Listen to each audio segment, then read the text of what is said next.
Selamat jumpa kembali dan salam bahagia. Halo sahabat-sahabat calon guru penggerak. Jumpa lagi di channel Pejuang Pendidikan ini. Pada kesempatan kali ini, izinkan saya berbagi terkait tugas pelatihan guru penggerak.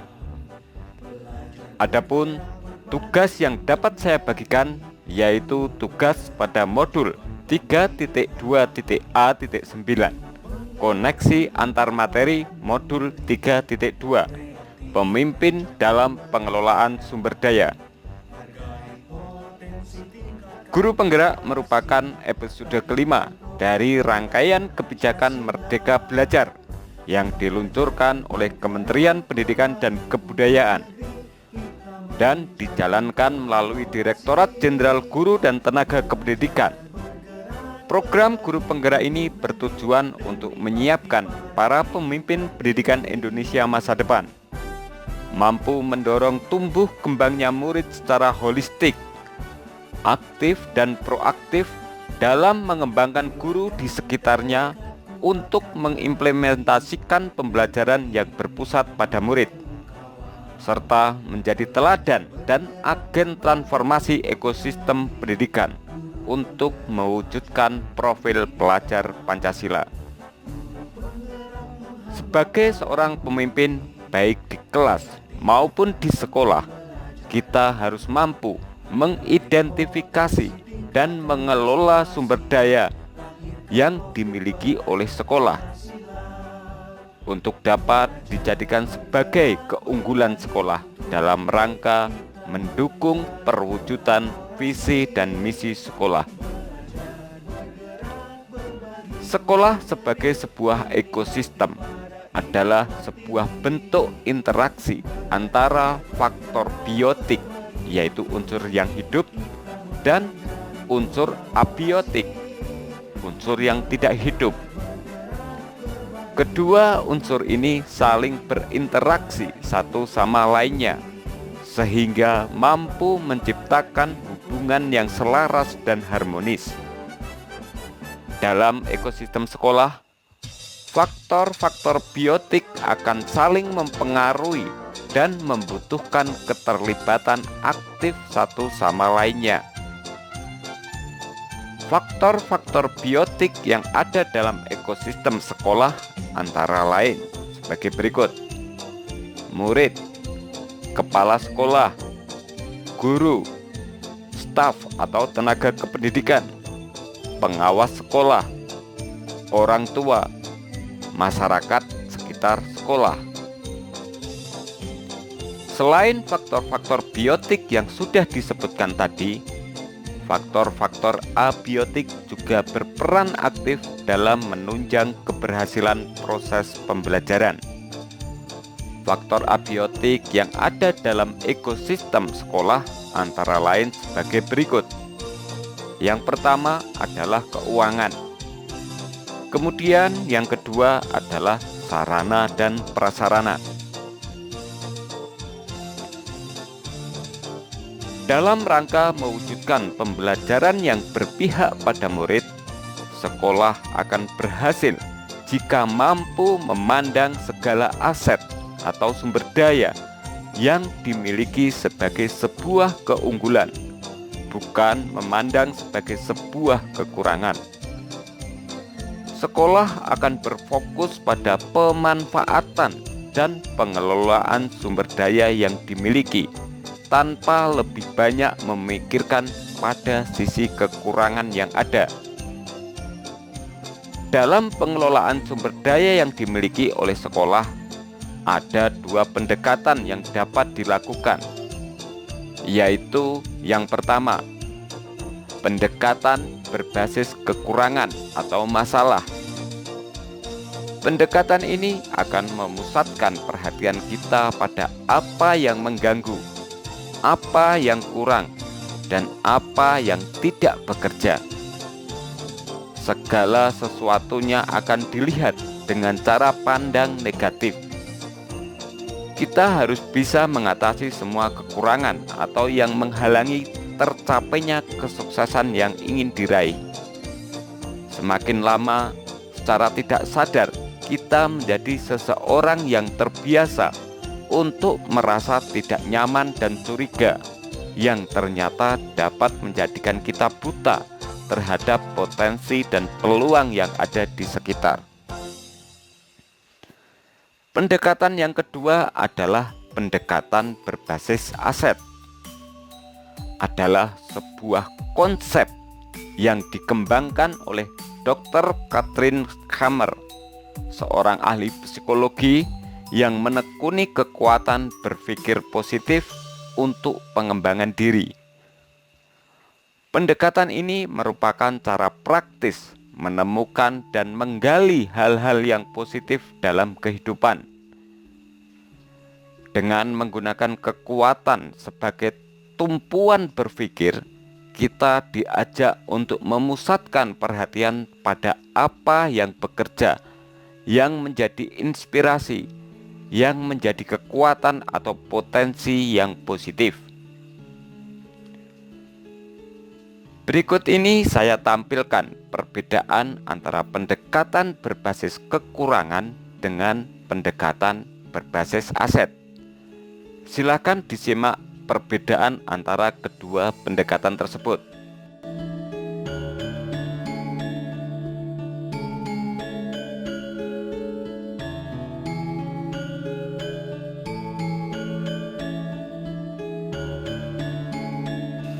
Dalam pengelolaan dan pemanfaatan sumber daya, sebaiknya sekolah lebih menekankan pada pendekatan berbasis aset. Selanjutnya, pendekatan ini lebih dikenal dengan pendekatan komunitas berbasis aset atau PKBA.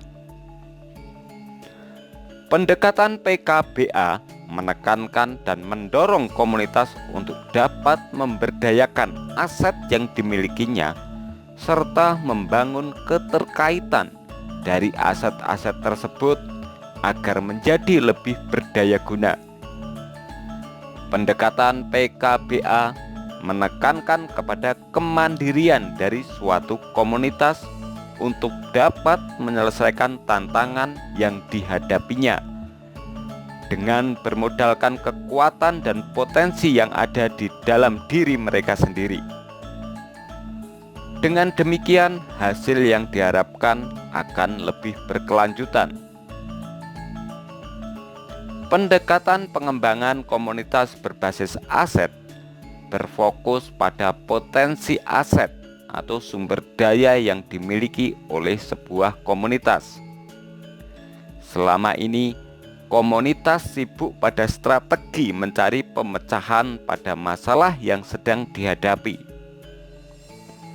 Pendekatan PKBA merupakan pendekatan yang digerakkan oleh seluruh pihak yang ada di dalam sebuah komunitas atau disebut sebagai Community Driven Development.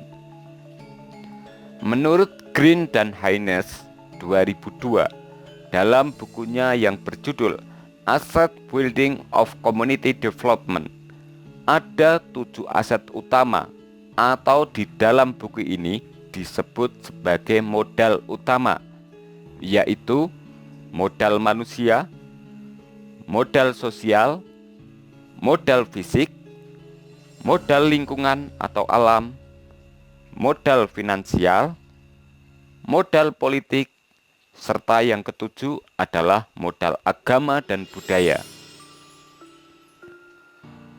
Berdasarkan uraian di atas, dapat disimpulkan bahwa pemimpin dalam pengelolaan sumber daya merupakan sebuah kemampuan yang harus dimiliki oleh seorang pemimpin dalam mengelola dan memanfaatkan berbagai aset-aset yang dimiliki oleh sekolahnya dalam rangka mewujudkan visi dan misi sekolah untuk mencapai peningkatan mutu pendidikan di sekolah dan mampu mewujudkan pembelajaran yang berpihak pada murid. Untuk dapat mengimplementasikan modul pemimpin dalam pengelolaan sumber daya di kelas, sekolah, dan masyarakat sekitar sekolah, maka seorang pemimpin harus mampu bersinergi dengan semua pihak yang ada di sekolah, baik dewan guru, staf, siswa, orang tua siswa, dan juga masyarakat sekitar sekolah, untuk dapat secara bersama-sama menginventarisir atau memetakan segala sumber daya yang dimiliki oleh sekolah dan menjadikan segala aset tersebut sebagai kekuatan yang dimiliki oleh sekolah untuk dikelola dan dimanfaatkan dalam rangka meningkatkan mutu sekolah. Salah satu aset yang paling utama yang dimiliki sekolah yaitu modal manusia. Jika modal manusia ini mampu dimanfaatkan dan dikelola dengan baik, maka mutu pendidikan di sekolah akan meningkat. Seorang pemimpin sekolah harus mampu menggerakkan guru-guru yang ada di sekolah untuk dapat melaksanakan pembelajaran yang aktif, kreatif, menyenangkan, dan juga pembelajaran berdiferensiasi, sehingga pembelajaran yang dilaksanakan oleh guru lebih berpihak pada murid. Dengan sekolah mampu mewujudkan pembelajaran yang berpihak pada murid, maka segala minat, bakat, dan potensi yang dimiliki oleh murid dapat berkembang dengan maksimal.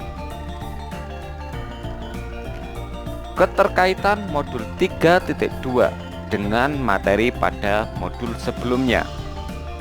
Keterkaitan yang pertama dengan filosofi pendidikan nasional Ki Hajar Dewantara. Menurut Ki Hajar Dewantara, pendidikan adalah suatu proses memberi tuntunan terhadap segala kekuatan, kodrat yang dimiliki anak agar ia mampu mencapai keselamatan dan kebahagiaan yang setinggi-tingginya, baik sebagai manusia maupun sebagai anggota masyarakat. Seorang pemimpin harus mampu mengelola salah satu aset yang dimiliki sekolah, yaitu modal manusia, guru dan murid. Pemimpin harus memastikan para gurunya melaksanakan pembelajaran yang berpihak kepada murid, sehingga murid dapat berkembang sesuai kodratnya, kodrat alam dan kodrat zaman. Dengan demikian, maka murid akan dapat memaksimalkan minat, bakat, dan potensi yang dimilikinya sebagai bekal mereka dalam menjalani kehidupan. Keterkaitan dengan modul nilai dan peran guru penggerak, yaitu seorang pemimpin harus mampu memastikan modal manusia yang dimiliki sekolah, utamanya guru, agar dapat menerapkan nilai-nilai guru penggerak dalam kesehariannya, seperti mandiri, reflektif, kolaboratif, inovatif, dan berpihak pada murid. Dengan diterapkan nilai-nilai ini, maka sekolah akan dapat mewujudkan murid yang memiliki profil pelajar Pancasila, yaitu beriman dan bertakwa kepada Tuhan Yang Maha Esa dan berakhlak mulia, mandiri, bernalar kritis, kebinekaan global, bergotong royong, dan kreatif. Keterkaitan dengan modul visi guru penggerak. Materi pada modul ini, yaitu pemimpin dalam pengelolaan sumber daya, juga berkaitan dengan materi visi guru penggerak. Seorang pemimpin harus mampu menyusun visi dan misi yang jelas, terarah, dan tentunya visi yang disusun tersebut harus berpihak pada sumber daya yang dimiliki sekolah, utamanya guru dan murid. Melalui penerapan inquiry apresiatif dengan menggunakan tahapan bagja, seorang pemimpin akan dapat melakukan perubahan sekolah berbasis sumber daya. seorang pemimpin akan dapat melakukan perubahan sekolah berbasis sumber daya yang akan menggerakkan warga sekolah untuk melakukan perubahan positif. Perubahan positif yang dilakukan secara konsisten akan melahirkan budaya positif. Dengan demikian, modul ini pun berkaitan dengan modul 1.4 tentang budaya positif. Keterkaitan dengan modul pembelajaran berdiferensiasi, sosial emosional, dan Cushing. Dalam melaksanakan pembelajaran, seorang pemimpin harus mampu melaksanakan pembelajaran yang sesuai dengan minat, bakat, dan profil siswa, atau yang dikenal dengan pembelajaran berdiferensiasi. Untuk dapat dilaksanakan pembelajaran berdiferensiasi ini, maka seorang pemimpin harus memiliki kemampuan untuk memetakan aset atau sumber daya yang dimiliki, utamanya aset manusia, yaitu siswa, sehingga pembelajaran yang dilaksanakan akan bermakna bagi siswa.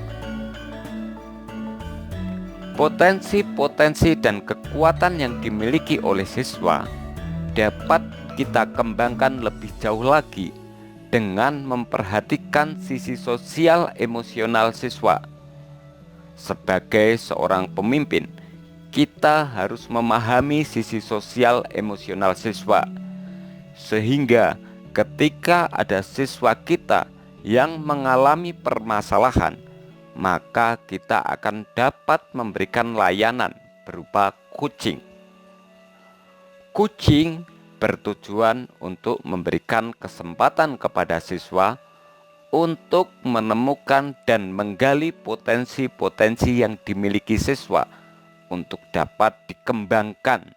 Dengan demikian, maka siswa akan dapat berkembang dengan maksimal. Keterkaitan dengan modul pengambilan keputusan sebagai pemimpin pembelajaran. Pada modul ini, seorang pemimpin sudah mempelajari bagaimana caranya mengambil sebuah keputusan dengan sebaik-baiknya. Ketika berada dalam situasi dilema etika, ada 9 langkah yang harus dilewati ketika mengambil dan menguji keputusan. Dengan pengelolaan sumber daya atau aset, juga dibutuhkan kemampuan seorang pemimpin dalam mengambil keputusan saat melaksanakan pengelolaan sumber daya yang dimiliki. Demikianlah tugas modul 3.2.A.9, koneksi antar materi modul pemimpin dalam pengelolaan sumber daya yang dapat saya bagikan. Semoga bermanfaat. Salam guru penggerak, tetap semangat sampai selesai.